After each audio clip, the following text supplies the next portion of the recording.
Good morning. My name is Eric, and I will be your conference operator today. At this time, I would like to welcome everyone to the Chubb Limited Second Quarter 2024 conference call. All lines have been placed on mute to prevent any background noise. After the speaker's remarks, there will be a question and answer session. If you would like to ask a question during this time, simply press star followed by the number one on your telephone keypad. If you would like to withdraw your question, press star one again. Thank you. I would now like to turn the call over to Karen Beyer, Senior Vice President, Investor Relations. Please go ahead. Thank you, and good morning, everyone. Welcome to our June 30th, 2024 second quarter earnings conference call. Our report today will contain forward-looking statements, including statements relating to company performance, pricing, and business mix, growth opportunities, and economic and market conditions, which are subject to risks and uncertainties, and actual results may differ materially. Please see our recent SEC filings, earnings release, and financial supplement, which are available on our website at investors.chubb.com for more information on factors that could affect these matters. We will also refer today to non-GAAP financial measures, reconciliations of which to the most direct comparable GAAP measures and related details are provided in our earnings press release and financial supplement. Now I'd like to introduce our speakers. First, we have Evan Greenberg, Chairman and Chief Executive Officer, followed by Peter Enns, our Chief Financial Officer. Then we'll take your questions. Also with us to assist with your questions are several members of our management team. And now it's my pleasure to turn the call over to Evan. Good morning. As you saw from the numbers, we had another great quarter. We produced core operating EPS of $5.38, up 9.3%. Premium revenue growth reflects strong results in our businesses around the world: North America P&C, International P&C, and life insurance. Demonstrates the broad-based, diversified strength of our company. Our underwriting results were simply excellent. We published a combined ratio of 86.8. We grew investment income more than 25%. And life segment income was up 8.7%, with international life up double digits. Core operating income for the quarter was $2.2 billion, bringing year-to-date operating earnings to $4.4 billion, up 13.5%, and a record six-month result. P&C underwriting income in the quarter of $1.4 billion was essentially flat as a result of higher cat losses globally. As you know, it was an active quarter for the industry. Our losses of $580 million compared with $400 million prior year, and they were in line with our modeled expectations, while last year's second quarter losses were light. On our next cat current accident year basis, underwriting income of $1.8 billion was up over 11%, with a combined ratio of 83.2. Both were record underwriting results. Investment income topped $1.5 billion, up nearly 26%, and a record as well. At June 30th, our reinvestment rate is averaging 5.9%. And our fixed income portfolio yield is 4.9 versus 4.5% a year ago. Our liquidity is very strong, and investment income will continue to grow as we reinvest cash flows at higher rates. Our invested asset now stands at $141 billion, and we expect it to continue growing. Life segment income of $276 million was right in line with our plan. Our annualized core operating ROE for the quarter was 13.3, with a return on tangible equity of over 21%. Peter will have more to say about financial items. Turning to other matters, growth, pricing, and the rate environment. Consolidated net premiums for the company increased 11.8% in the quarter, or 12.3% in constant dollars. We are a large, diversified global insurer, and our growth this quarter is again a reflection of who we are. Growth was broad-based geographically by product and customer segment, both commercial and consumer. From North America commercial to North America consumer, international commercial, Asia, Europe, and Latin America, to international consumer, particularly Asia and Latin America.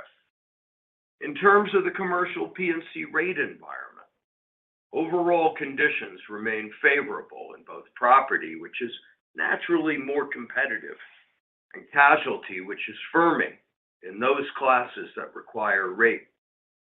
Loss cost inflation remains steady and within what we have contemplated in our pricing and our reserving. Property has become more competitive as more capital is entered. Our book is well priced and terms and conditions remain steady. Casualty is firming in the areas that need rate, and we see this trend in casualty enduring.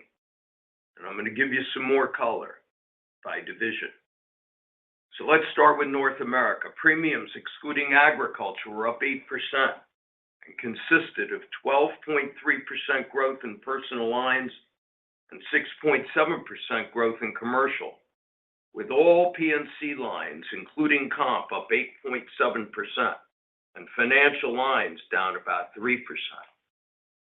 We wrote over $1.3 billion of new business, which is a record, and our renewal retention on a policy count basis was 90%.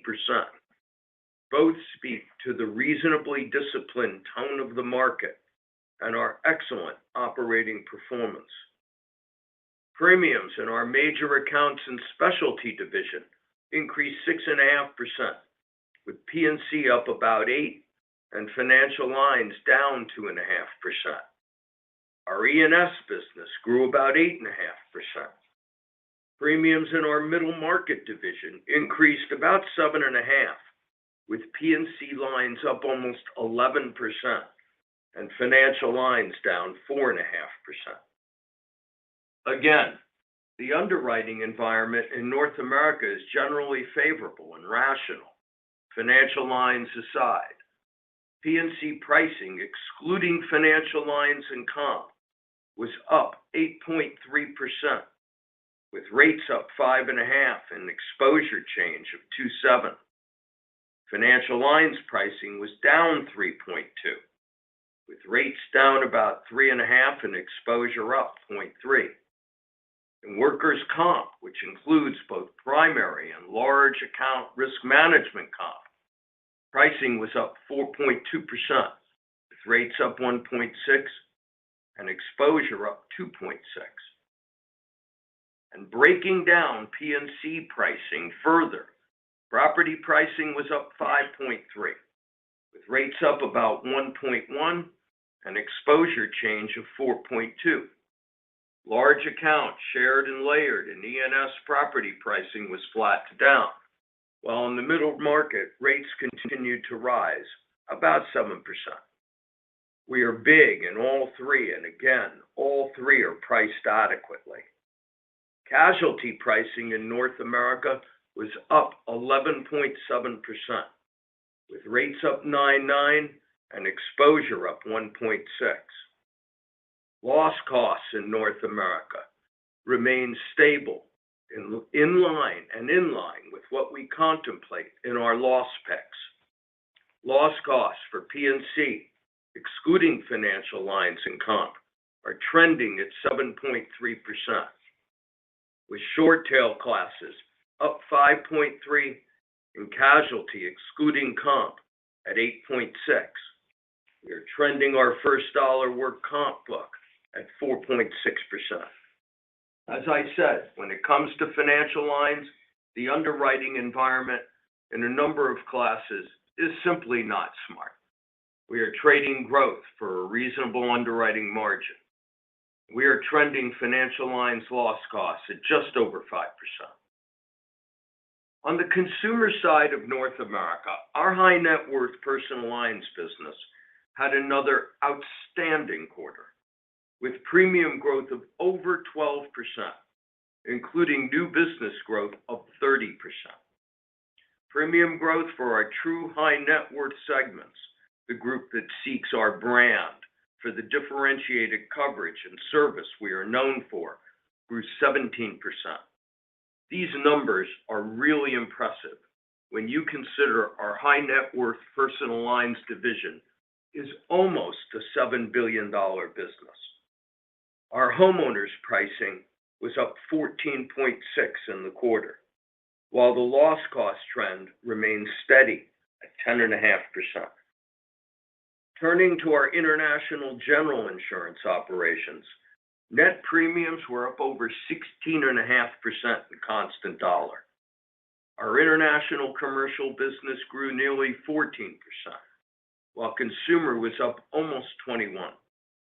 Asia Pacific led the way with premiums up 36%, and excluding China's contribution, premiums were up over 9%.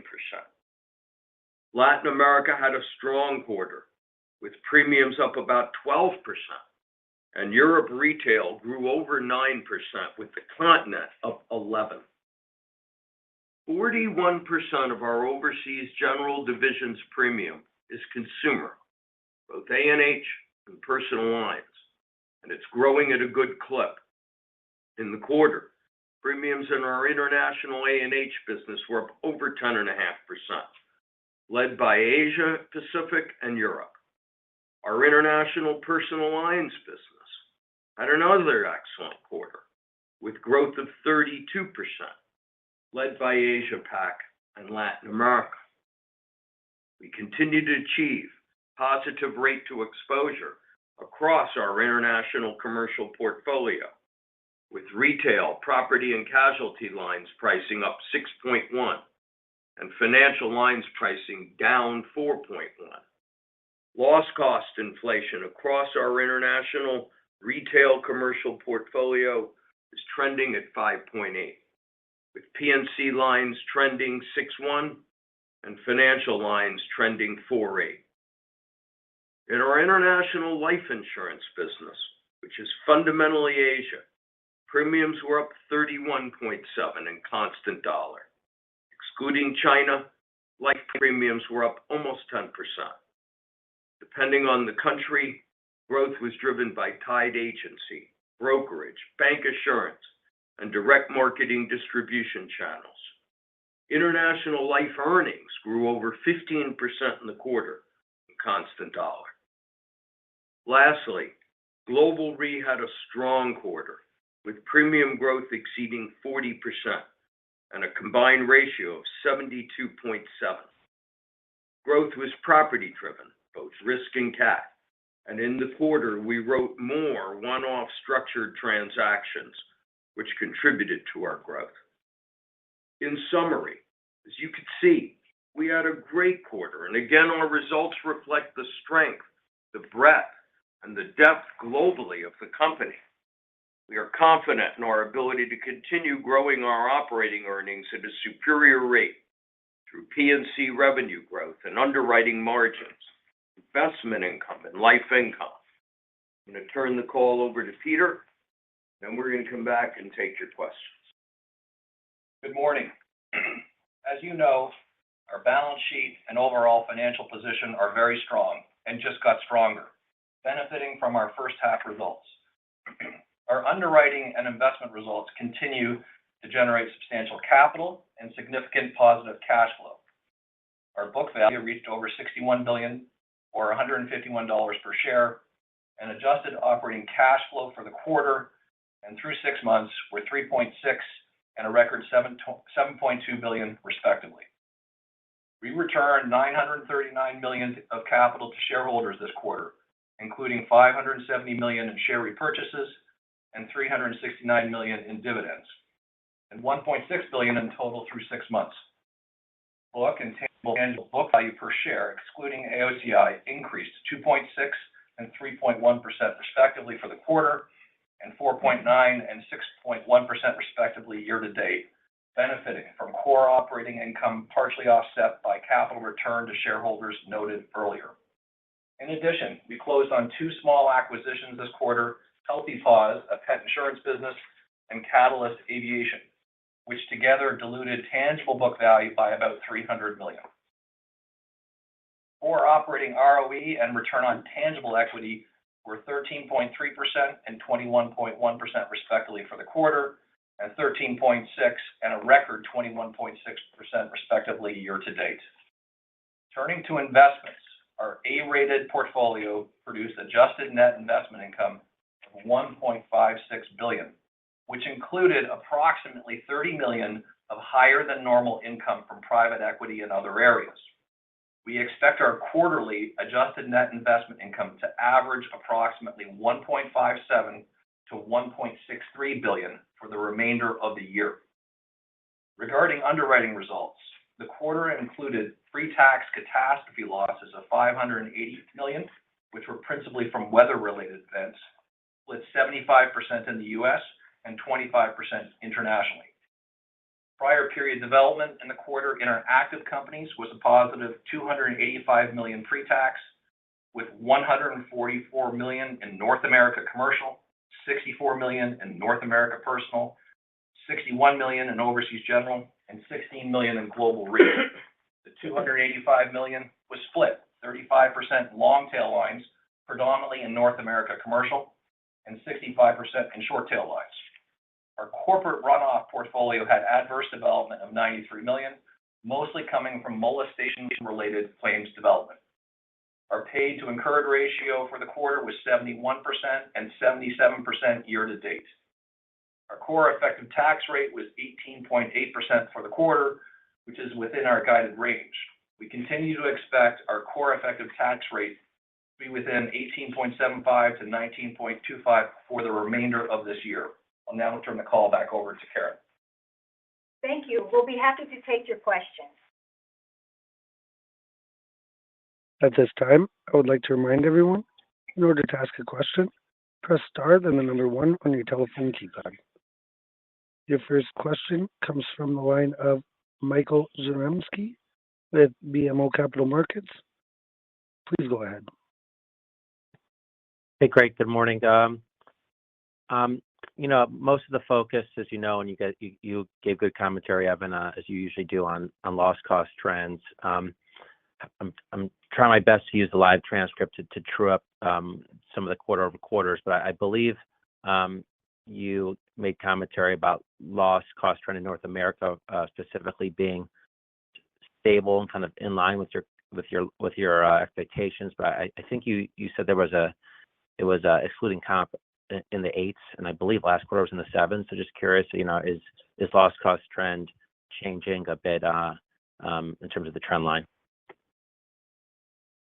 No, there wasn't a change of loss costs, and frankly, it was 7.3 is what I said for P&C lines, which excludes financial lines and comp. I think that's the way to look at it.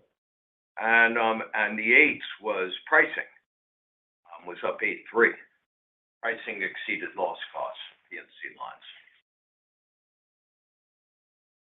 As we would you say? Got it. Okay, thanks for the clarification. So just sticking with that, and I guess this will just be my follow-up. There's a number of indices out there which kind of show that pricing in certain parts of the marketplace, even ex-financial lines, are sub 6, sub 5%. Would you say that? I know you've talked about not accepting all business that's not priced adequately. But would you say that Chubb's kind of doing that more so today in terms of kind of saying no to more business than it usually does in order to kind of make sure you're keeping pricing above loss cost trend, whereas maybe others don't appear to be doing that when we see their trend lines on their loss ratios? Well, I think I understood what you just said. Let me answer it this way. We wrote $1.3 billion of new business. That's a record. We grew in our P&C business or so. And we gave comp separately, gave financial lines separate. The market overall, those numbers, as I said, I'm repeating myself, speak to the tone of the market, which is overall quite good. We published a combined ratio of 86.8 with higher cats and 83.2 current accident year combined ratio. I'm hardly wringing my hands. Our results are outstanding underwriting results. The pricing in the market is reasonably rational. Financial lines aside, the areas, and we're only writing business where we can earn an underwriting profit. And in all classes, we strive to earn an underwriting profit that reflects a good return on capital that we're deploying against that line of business. In some classes, they're well priced, and getting rate that equals loss cost, brilliant. In some classes, there's pricing below loss cost because the margins are so decent. And in other classes, and they're casualty related, we're writing the business because we're getting rate well in excess of loss cost as those lines approach their adequacy. I hope that answers your question. Okay, it does. Appreciate it. Then if you look at something like financial lines, there is a glaring example hiding in plain sight that demonstrates we are shrinking when we can't earn an adequate return, which is what we have done consistently for 20 years.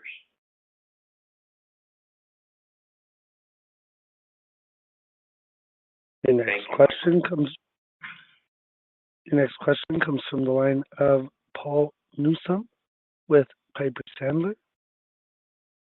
Please go ahead.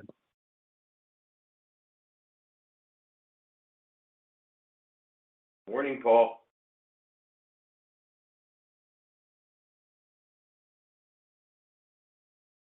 Your You're not next move on. question. Come back later. Your next question comes from the line of Brian Meredith with UBS.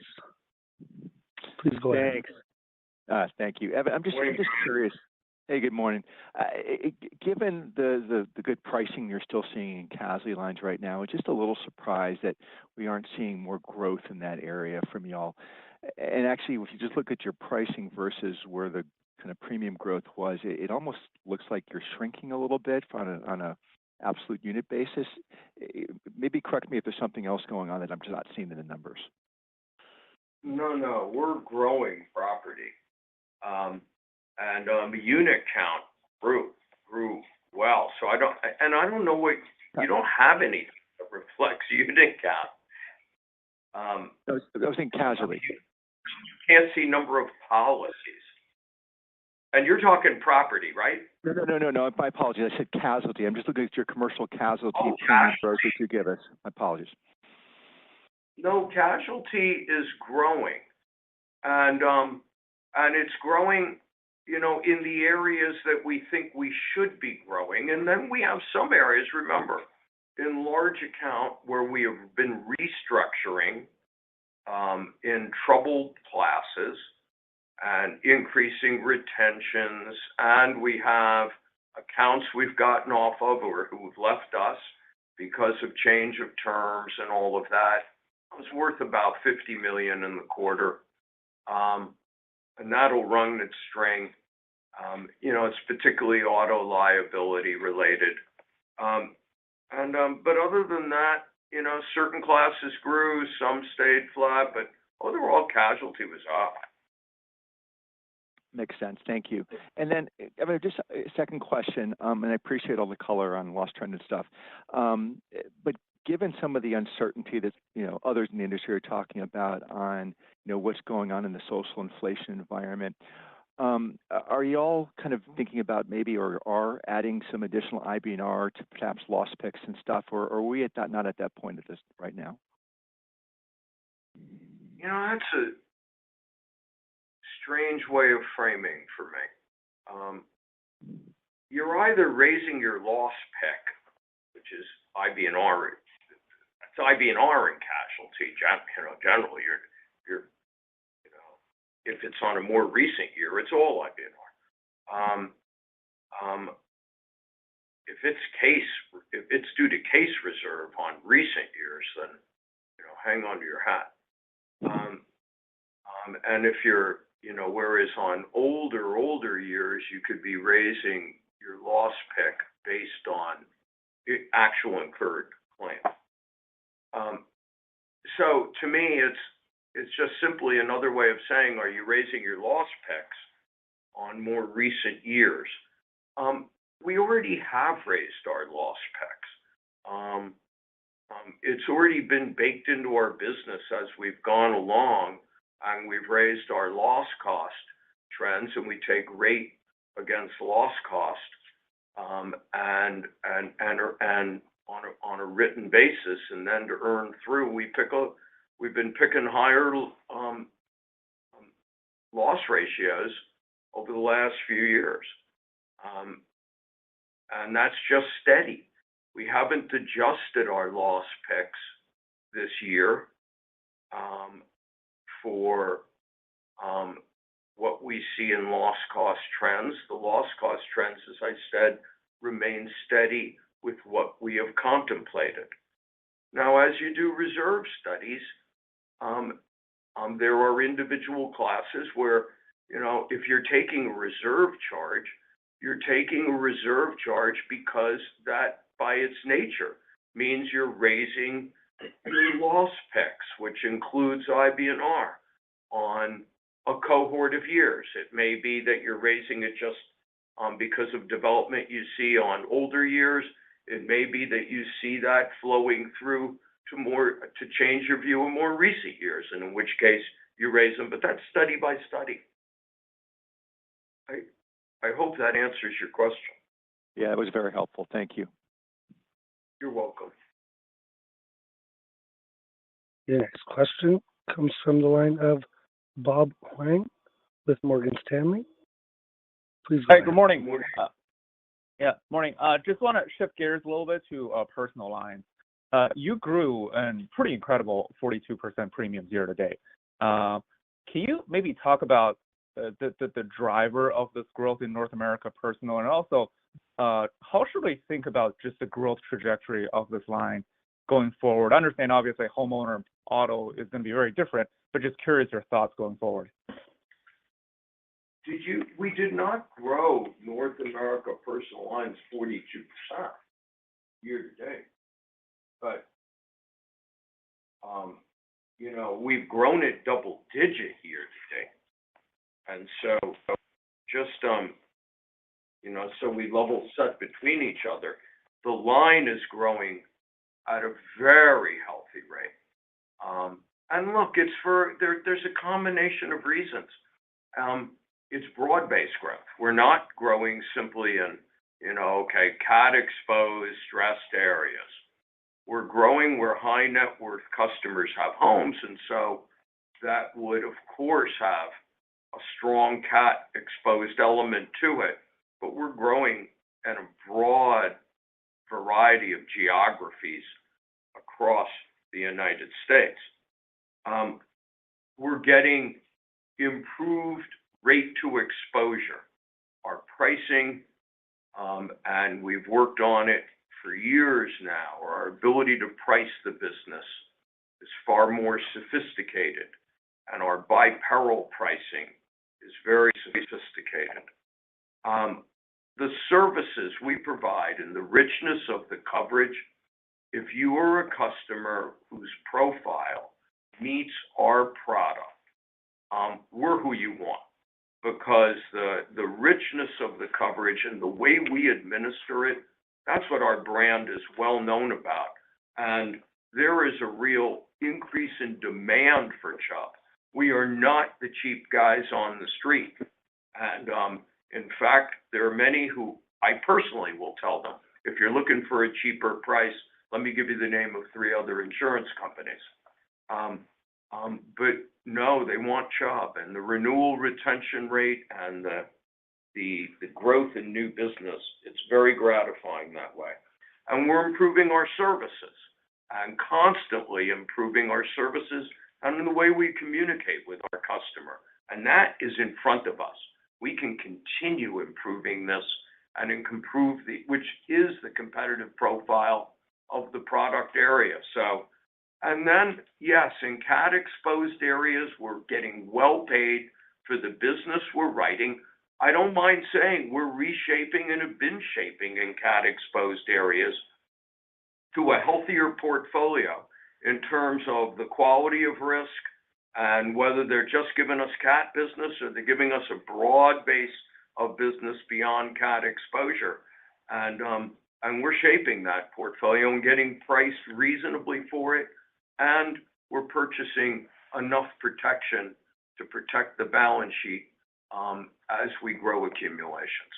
So all in all, you know, our personal lines business is in a very healthy place. Great, thank you. Yeah, the 42% personal auto, I misspoke there. Yeah. So the second question is, in the press release, you talked about you're seeing a broad set of opportunities in accident and health and personal lines across the globe, right? Can you maybe expand on where you think that opportunity resides? It feels like your European business is doing well, your Asia business is doing well. Is this globe, are you referring to more broadly speaking, or is it more Southeast Asia, South Asia? Can you maybe give us a little bit more details there? Is it more organic, inorganic, things of that nature? Love the question. Thank you. Okay, so let's take accident and health. The combined insurance company in North America, which I'm going to start talking about more soon, but we've been a little quieter about it. It is growing at double digits. It is a worksite voluntary benefits business, and it is growing at a very healthy double-digit clip. And that is our traditional accident and health. We're growing it for small account companies and middle and large account companies, one through brokerage, one through agency. Our accident and health business in Asia Pacific is growing because we're the largest direct marketers of insurance. In Asia for sure, and maybe the world, it's over a $4.5 billion portfolio.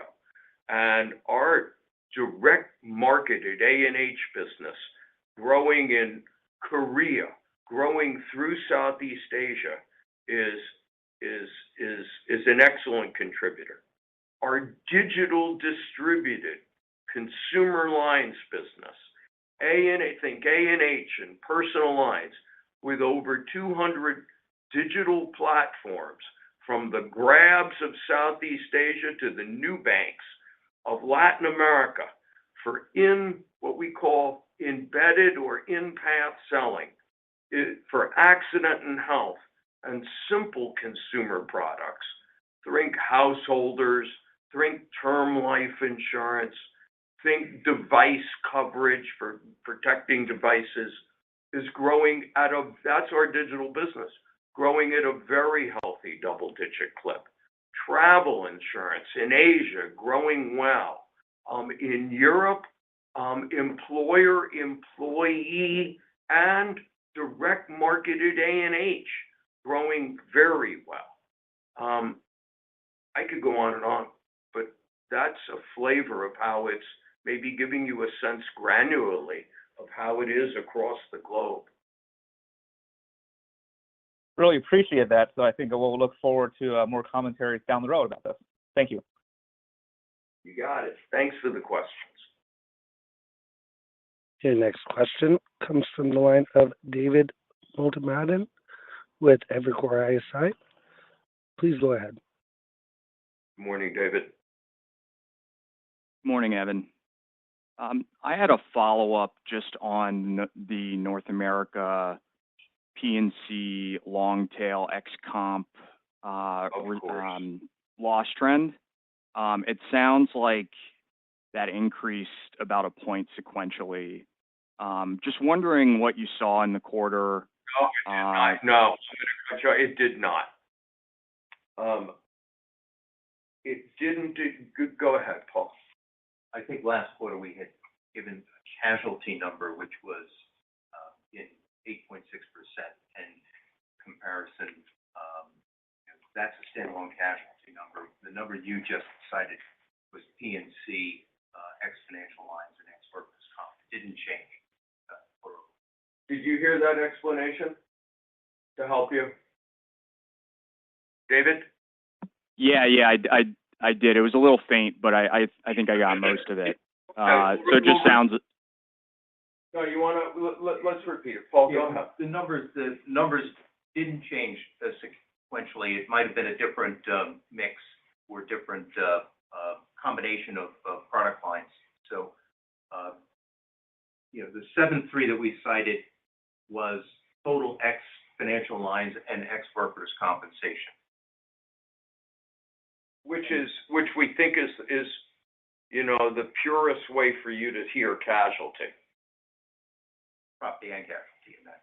Yeah, property and casualty. And then we gave casualty separately. Right. And the casualty separately hasn't changed. No. I mean, I'm looking at my chief actuary, so I'm scratching my head. We haven't changed it. Got it. Okay, that's helpful clarification on that front. I guess we've obviously heard a lot of noise this quarter, from just across the industry on more recent accident year casualty reserves. Doesn't sound like there's been any big shifts in the claims environment just based on what you guys have done, but I'm wondering if you might just give some of your observations in terms of how we should be thinking about just the loss environment as the claims environment sort of normalizes following COVID. Yeah. Look, let me observe this way to you. On the loss side of it, we have been talking for many quarters, for years now, about the inflation in the casualty loss cost environment. I won't go into all the reasons, but the litigation. We have talked about the reasons, and we have talked about some of the areas, whether it is excess casualty related, auto liability related. And that's just not new noise or new facts. That's been for a long time we've been talking. We've talked about how inflation in that area has accelerated over a period of time. We talked about how the court system was closed down and how you had to be careful in not taking the head fake and continuing to trend out. We've talked about how companies have managed this, and some have been quicker, some have been slower to recognize development. Though everyone is in the boat of struggling to stay on top of it, some have reacted more quickly in their recognition and reserves and loss picks than others. So again, everyone struggles to stay on top of it. We've talked about how reinsurers are the latest to the party. And those who may not have as good a data set or be as activist and intrusive in how they use data and interpret it for management information. All of that rolls together to make the soup everyone is obsessed about at this moment about casualty. And I understand it. I say it that way because when it comes to Chubb, we have almost $65 billion of loss reserves, very broad-based. We study them all on an annual basis, and we watch them all on a monthly and quarterly basis. There's always something developing well and something not developing as well as you imagine. It's never a precise science. On balance, our reserves are as strong. And frankly, we said this in December, and I can tell you as of June 30th, our loss reserves are stronger than they were in December in aggregate when we look at them today. And that is with staying on top of the positive development in casualty, i.e. comp and other areas, and the negative development that is occurring in auto liability and excess and umbrella, etc. David, I hope that's as much as I can say on the subject. I really appreciate it. Thanks, Evan. You got it. Your next question comes from the line of Yaron Kinar with Jefferies. Please go ahead. Thank you. Good morning. I want to maybe take a broader view here, specifically on North America commercial. So I think you've been running at a low 80s underlying combined, mid 80s reported in recent years, including year to date. That's a whopping improvement relative to where it's been historically, right? 5 to 10 points better, I think. So how do you think about the balance of protecting these margins and risk-adjusted returns on the one hand and pursuing growth on the other in the context of maybe elevated market uncertainty, but these terrific margins? Well, let's see. I think it speaks for itself. We grew at a pretty healthy clip when you look at it. Our middle market P&C business grew at 11%. Our E&S business grew at 8.7%. Our large account business grew at a slower clip. Our financial lines shrank while P&C grew. I've gone through that where rates achieve a risk-adjusted return from everything we can tell that we contemplate achieving, we're growing that business as fast as we can. Where it's not achieving it, we're striving to achieve it. Where we can't earn an underwriting profit, we're shrinking. Where it's adequate, we're growing as fast as we can. And we have the capital, the depth of balance sheet, and an appetite, and knowledge, and geographic reach, and the distribution, brand, the underwriting capability to grow in those areas where we want to grow. And there are times we'll trade rate for growth, and there are times we'll trade growth for rate. We're doing both.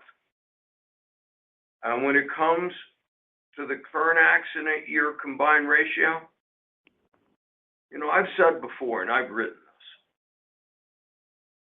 this, it's very interesting about the industry's current accident year combined ratio, ex-cat. Property is a much larger part and a growing, everybody is more cat levered because of the changes in the insurance market. the rates and terms, and we take the cat loss out of the numerator, but in the denominator, we leave all the premium. That naturally drives down a current accident year combined ratio in mix of business, all else being equal. So I look at, that's a part and parcel of the published combined ratio, which is the primary number that everyone should look at. And the current accident year, to look through volatility, is a secondary indicator. And that's how I think about it. And I think what we published of an 86.8, which has higher cat losses than prior year's quarter, because volatility in property is simply an outstanding number. I hope that answers your question. This is a company with a big appetite, and but a big appetite and an ambition to grow when we can earn a reasonable return. Got it. And maybe to follow, sorry, go ahead. No, I'm done. Oh, so maybe to follow up on that. So in lines where you are getting rate in excess of trend, is it reasonable to think of an acceleration of growth in those, of premium growth in those lines? So essentially policies in force increasing or accelerating at a faster pace? There is. We met, you can't see it, and we're not going to disclose anything like that.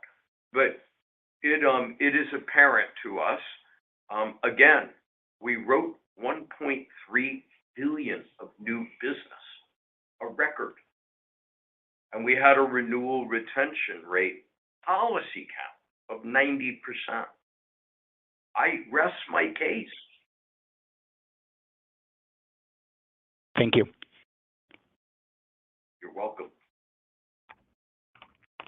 Your next question comes from the line of Mike Ward with Citi. Please go ahead. Thank you. Good morning.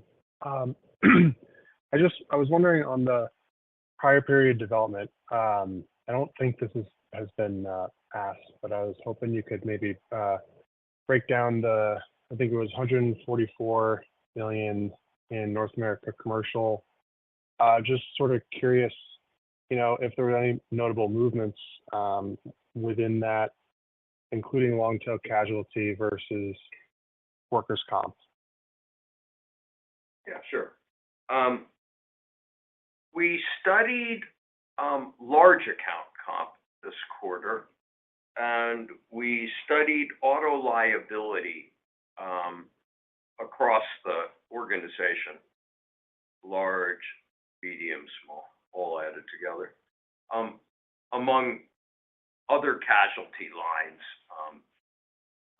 that were studied, a variety of general liability related lines. Comp produced about $287 million release, and the auto liability studies produced about $116 million of charge, and not concentrated in any 1 year, spread out. And that was the major pieces. Okay, that's really helpful. Thank you, Evan. And then maybe kind of on a similar theme, but I saw some media sort of reporting on an executive that you hired specifically to handle inflated jury verdicts. Just wondering if you could expand on that role and how you expect the industry to actually. Yeah. Yes, he's not going to handle inflated jury verdicts. That sounds like I hired somebody out of the mafia, because I don't know any other way except with a mask and a gun. But what we're focused on is the litigation environment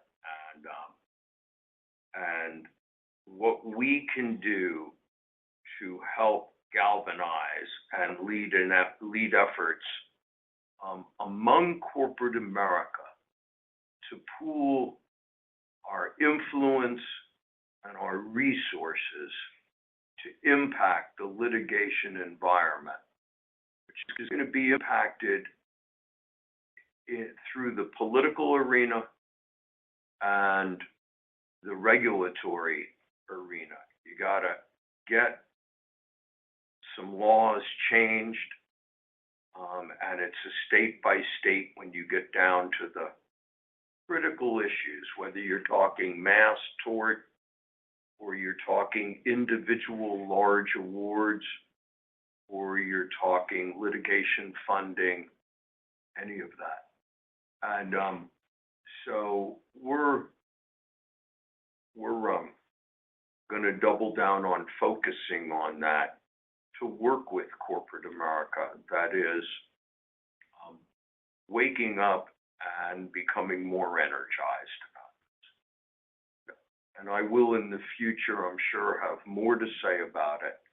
And right now, we'll just go to work on it. Thank you. You're welcome. Your next question comes from the line of Gregory Peters with Raymond James. Please go ahead.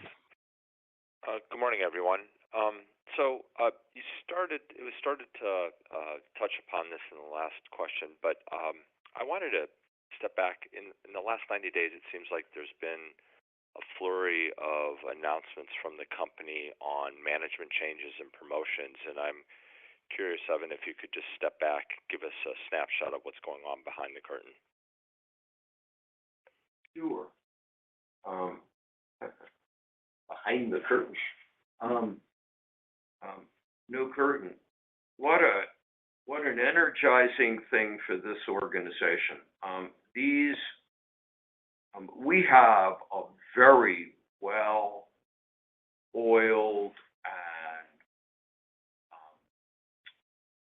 and effective succession management and key employee process we've been engaged in for over 18 years. And at my level, it involves keeping our eye on about 500 people across the company. The people who were promoted and the change of responsibilities is a reflection of that succession management process.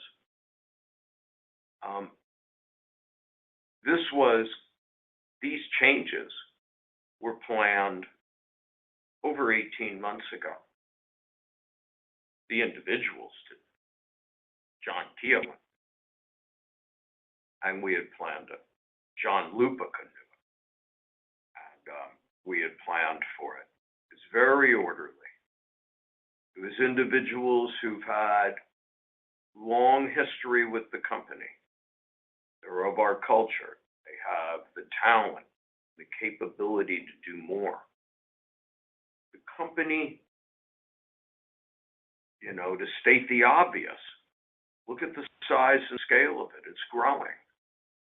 And therefore, the structure has to adapt, and the talent that you put in place has to reflect the opportunity set and all of the dynamics around management of the organization that you need to address all at once.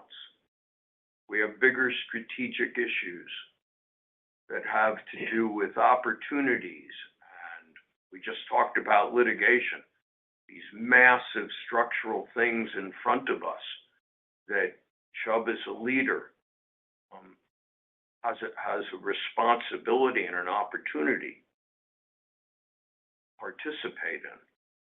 And we need leadership that can address that while the day-to-day of our business and managing the day-to-day of our business grows more complicated and is more diverse. And so, part of my job is to reflect on all of that and to use the succession process we have that produces a deep, diversified bench of talent to match up against all of that. And that's what it reflects. And what's so great is everyone who was on those announcements know each other well, have been together well for a long time. And it just, it means the team just gets stronger. Great. I'm going to, for my follow-up question, get out of the North American commercial liability reserve sandbox and jump into the agricultural business. I was watching, I think I think we dug all the sand out of that box. I'm like, I'm done. But go ahead. I figured it's exhausting. So, I'm so known for my patience. You handled yourself very well. So congratulations on that.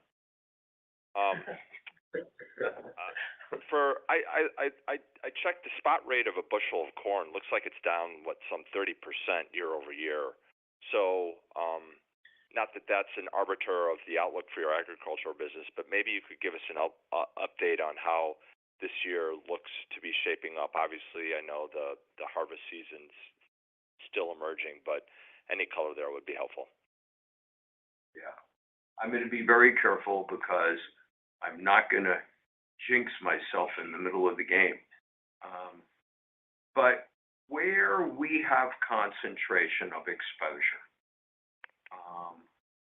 it is a very good growing season so far, particularly for corn and soybean. We have a well-diversified book. We're heavier, and we've always been west of the Mississippi, but in a very broad swath of geography, Midwest, Upper Midwest in particular. And the growing conditions are very good. When you see, spot markets at this moment, and it just, it's not something to obsess about or look at really, because it reflects what people are imagining. It's a speculative class, and they're imagining what's the government going to say about growing, and they're all out there looking at the ears of corn on the, counting the ears on stalks right now. And that's what's driving, price at the moment. We'll see how it pans out, but right now it's shaping up well. Got it. Thanks for the answers. John, you wanted to say something about base price? Yeah, just you noted a spot price below last year, but I think the more important number is what the base price was, and it's only off 10% from base price, which is a good spot for us right now. Which was within a lot of the deductible. Frankly, 10 is a little outside deductible averages, but look, who knows? We'll see. Thank you. I'll now turn the call back over to Karen Beyer for closing remarks. Please go ahead. Thanks, everyone, for joining us today. If you have any follow-up questions, we'll be around to take your calls. Enjoy the day. Thank you. Ladies and gentlemen, this concludes today's call. Thank you all for joining, and you may now disconnect.